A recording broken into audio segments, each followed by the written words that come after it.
Килешем, служить иттерге керек, хезмәт итү әйбәт ул. Аны бару гына куркыныч.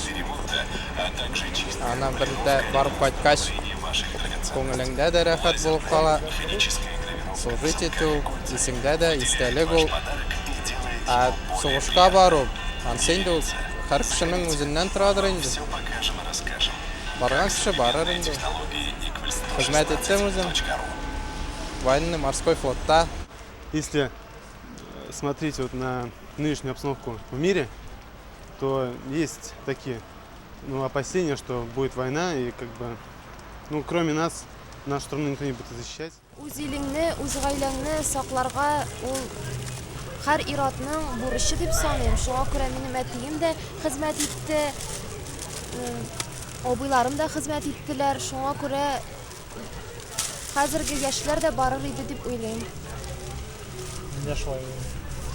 Мин дә үзем барыр идем. Әлбәттә. Дошман безнең илебезгә килсә. Ну, вообще, я не согласен с тем, что надо служить каждому. Потому что сейчас такое время, что не нужны все люди именно на войне. Потому что есть определенные войска. То есть, они и отвечают за это их работа. То есть, если начинается война, то есть идти работать, это их работа, они идут и воюют. А насчет Великой Отечественной войны, которая, например, была и были первые две, то есть такого уже не повторится, это однозначно. Первые две войны мировые, которые прошли, там были нужны люди, и вся страна там вставала за защиту Отечества.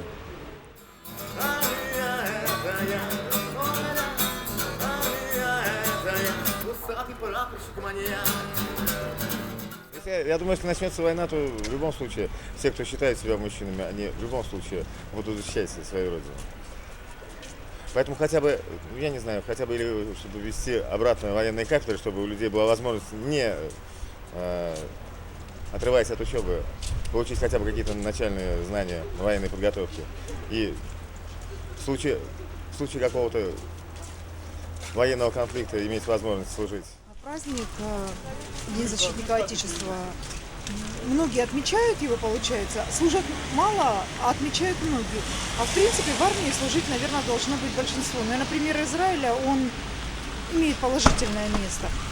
Конечно, потому что, скажем так, конечно, не хочется думать о войне, не хочется, чтобы была война.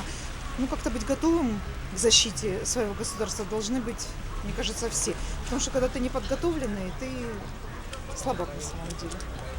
У сильного государства меньше шансов ввязаться в войну.